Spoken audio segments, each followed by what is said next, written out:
تو فرمایا کہ جو ہم کو دھوکہ دے، ہم سے مراد ہے امت مسلمہ کو، بلکہ اسی عام بھی کہہ سکتے ہیں، تو جو مسلمانوں کو دھوکہ دے گا فرمایا لیسا منا، وہ ہمارا نہیں۔ من غشنا فلیسا منا، جو ہم کو دھوکہ دے وہ ہمارا نہیں۔ اب دھوکے میں سے ہے باٹ جو ہیں وزن کرنے کے، وہ لینے کی اور ہوں دینے کی اور ہوں۔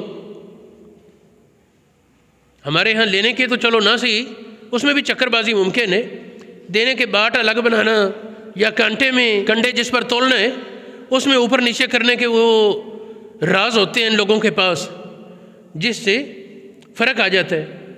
یہ بھی اسی زمرے میں آئے گا۔ اسی طرح بعض اوقات جو چیز کھانے پینے کی ہے اس میں ملاوٹ کر دی جاتی ہے، اس بات سے قطع نظر کہ اس کا فائدہ ہوگا نقصان ہوگا، بس ملاوٹ کرنا اور اس سے اپنا نفع کمانا مقصود ہوتا ہے، تو یہ بہرحال ناجائز ہے۔ آپ کو تعجب ہوگا کہ یہ حدیث من غشنا فلیسا منا، جو ہم کو دھوکہ دے وہ ہمارا نہیں، یہ کتنے صحابہ سے ہے؟ حالانکہ ایک صحابی سے بھی روایت ہو تو قابل عمل ہے۔ یہ حدیث 10 سے زیادہ صحابہ سے مرفوعاً ثابت ہے، 10 سے زیادہ صحابہ نے اس کو بیان کیا، تو اس میں یہ حدیث اصطلاح کے مطابق متواتر کہلاتی ہے۔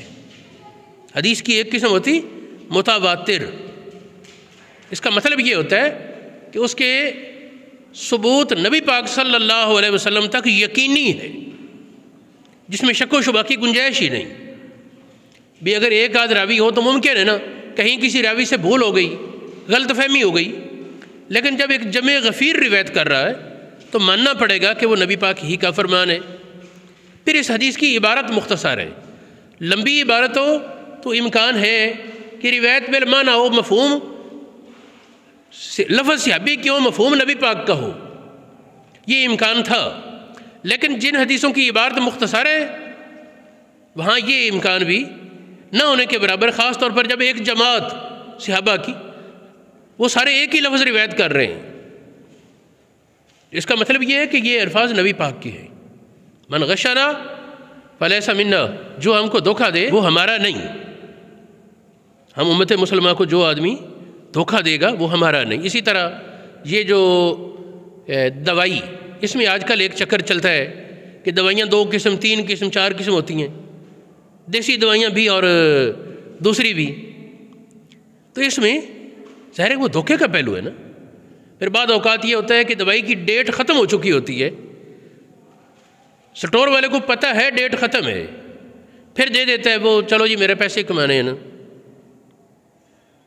یہ بھی اسی کیٹیگری میں آئے گا۔ تھوڑا سا اس سے آگے بڑھیں، ایک ایسا آدمی جو عالم دین مکمل نہیں، اس کو انداز اچھا ہے، تقریر وغیرہ کرنا آ گیا، لوگ مسائل پوچھنے لگے، اب اس کا حق یہ تھا کہ کہتا بھی مسائل کی تحقیق علماء سے پوچھو، یہ میرا میدان نہیں۔ لیکن اب حالات یہ ہیں کہ ایسے لوگ اپنے نام کے ساتھ مفتی کا نام لکھنے لگے ہیں کہ لفظ مفتی کی بھی توہین ہونے لگی ہے۔ یہ لفظ بھی چڑھتا ہوگا کہ مجھے کن لوگوں کے ناموں کے ساتھ وابستہ کر دیا، یعنی بالکل ہی سطحی معلومات والا آدمی۔ یہ بھی دھوکہ، لوگ اس کو دین کا عالم سمجھ کر مسئلہ پوچھتے ہیں، اور وہ جو خیال آ جائے وہ کہہ دیا، تو ظاہر ہے کہ یہ انتہائی غیر ذمہ دارانہ رویہ، یہ درست نہیں۔ اسی طرح ایک آدمی جس کو ملازمت کی درخواست دی، اس کی 14ویں سکیل پہ 18ویں سکیل پہ کہیں پوسٹنگ ہو گئی، اب اس پوسٹنگ کے لیے جو تقاضے تھے، جس معیار کی ضرورت تھی وہ نہیں۔ مثال کے طور پر پوسٹنگ ہے اس کی فضائی کمپنی پہ نگرانی کی، اور پتہ اسے کوئی نہیں کیا کام ہوتا ہے، وہ نہ تو اپنے پیشے سے وفا کر سکے گا، ایسے آدمی کو اس پوزیشن پر، اس پوسٹ پر لگوانا یہ بھی دھوکہ ہے، اور ایسے آدمی کو اس پوسٹ پر لگ کر دولت کمانا، پیسہ کمانا، وہ بھی دھوکہ اور حرام ہے۔ ایک ڈاکٹر جس نے پورا طریقہ کار سیکھنے کا نہیں لیا، وہ بھی اسی کیٹیگری میں آئے گا۔ ایک اور حدیث سنیں، حضور علیہ الصلوۃ والسلام نے ارشاد فرمایا کوئی حاکم اپنے عوام کے لیے کوئی ذمہ داری ایسے آدمی کے سپرد کرتا ہے جس کے بارے جانتا ہے کہ اس سے بہتر اور یہ کام کرنے والے موجود ہیں، تو فرمایا کہ وہ قیامت کے روز بری حالت میں آئے گا، اس کو بندھا ہوا ہوگا۔ اب سوچیں اس میں ہمارے قطع نظر اس سے کون سی اسمبلی، ہمارے ارکان اسمبلی جب اسمبلی میں جاتے ہیں، وزارتیں بٹتی ہیں، تو اس میں یہ نہیں دیکھا جاتا کہ اس کو اس پیمانے اس وزارت کی کوئی تجربہ ہے، مہارت ہے یا نہیں۔ اس میں تو صرف یہ دیکھا جاتا ہے اس آدمی کے ساتھ اتنے ووٹ وابستہ ہیں، ہماری حکومت پکی ہوگی یا کمزور، چلو اس طریقے سے اس کو آدمی کو ڈیل کر لیں۔ اب اس کو پتہ ہی نہیں ہے ایک کام کا، وہ کرے گا کیا، ملک کا بیڑا غرق ہی ہوگا نا۔ اور یہ ایسا المیہ ہے جو سال ہا سال سے، مجھے 30-35 سال کا تو مجھے تجربہ ہے نا میرے سامنے، یہی حالات ہوتے، کوئی آدمی اہل بھی آ جاتا ہے، سارے نااہل نہیں، لیکن اکثر و بیشتر اس طرح ہی ہوتا ہے کہ وہ بانٹی جاتی ہیں، جس طرح کچھ چیز کھانے پینے کی اس طرح وزارتیں بانٹ دیتے ہیں، اور اپنی طرف سے بھی گھڑ گھڑ کر نوازنے کے لیے بانٹتے ہیں وزارتیں۔ یہ خیانت ہے، یہ دھوکہ ہے۔ میں ان صحابہ کے نام اور کچھ حوالے بتاؤں اس حدیث کے۔ میں نے آیت یہ پڑھی ہے اس ابتدا میں، یا ایھا الذین آمنوا لا تاکلوا اموالکم بینکم بالباطل، اے ایمان والو اپنے مال آپس میں باطل طریقے سے نہ کھاؤ، الا ان تکون تجارتا عن تراض منکم، باہمی رضامندی سے تجارت ہو وہ ٹھیک ہے۔ یہ آیت سورۃ النساء آیت نمبر 29 ہے۔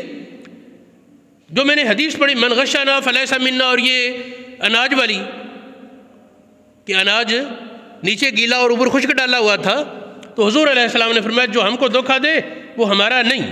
یہ حدیث حضرت ام المومنین عائشہ صدیقہ رضی اللہ تعالیٰ عنہ سے ہے، حضرت عبداللہ ابن عباس رضی اللہ تعالیٰ عنہما سے، عبداللہ ابن مسعود رضی اللہ تعالیٰ عنہ سے، حارث بن سوید رضی اللہ تعالیٰ عنہ، حضرت حذیفہ رضی اللہ تعالیٰ عنہ، حضرت انس رضی اللہ تعالیٰ عنہ، حضرت براء بن عازب رضی اللہ تعالیٰ عنہ، حضرت ابو ہریرہ رضی اللہ تعالیٰ عنہ، حضرت عبداللہ ابن عمر رضی اللہ تعالیٰ عنہما، اور حضرت ابو بردہ بن نیار رضی اللہ تعالیٰ عنہم۔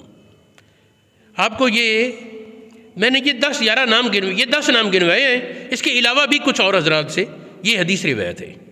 اب کس کتاب میں صرف کتابوں کے نام گنواتا ہوں۔ دیکھیں یہ مصنف ابن ابی شیبہ میں ہے، صحیح مسلم میں ہے، جامع ترمذی میں ہے، سنن ابن ماجہ میں ہے، مسند بزار میں ہے، مسند ابن حبان میں 2 جگہ ہے، مستدرک امام حاکم میں 2 جگہ ہے، شرح السنہ میں ہے، طبرانی اوسط میں 4 جگہ یہ حدیث موجود ہے، ضیاء مقدسی کی کتاب ہے المختارہ، اس میں یہ موجود ہے، ریاض الصالحین میں موجود ہے، مجموع الزوائد میں، کنز العمال میں، اور دیگر کتابوں میں یہ حدیث موجود ہے۔ حضرت ابوبکر صدیق رضی اللہ تعالیٰ عنہ سے ایک اور حدیث ہے، فرمایا ملعون من ضار مومنا او مکر بہ، وہ آدمی لعنت کیا گیا ہے جو کسی مسلمان کو تکلیف پہنچاتا ہے بلا وجہ، کسی کو ضرر پہنچاتا ہے، خواہ وہ ضرر اس کی جان میں ہے، عزت میں ہے، مال میں ہے، نبی پاک فرماتے ہیں اس پر لعنت ہے۔ آگے فرمایا مکر بہ، اس کے ساتھ فراڈ کھیلے۔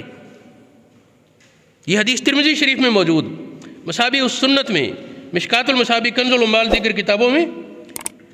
تو خیر یہ مفہوم سنن ابن ماجہ شریف میں، جامع ترمذی، ابو داؤد اور مسند احمد بن حنبل میں حضرت ابو ہریرہ رضی اللہ تعالیٰ عنہ سے روایت موجود ہے۔